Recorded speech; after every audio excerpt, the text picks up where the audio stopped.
એક જંગલમાં એક નાની ચીંટી અને એક મોટું હાથી રહેતા હતા. હાથીને પોતાની તાકાતનો ખૂબ ગર્વ હતો. તે હંમેશા નાના પ્રાણીઓને હેરાન કરતો.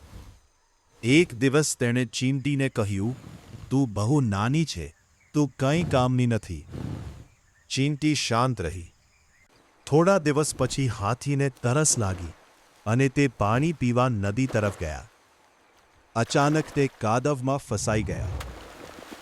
તેણે ઘણી કોશિશ કરી પણ બહાર આવી શક્યો નહીં. ચીંટીએ જોયું અને તરત જ બીજા ચીંટીઓને બોલાવી.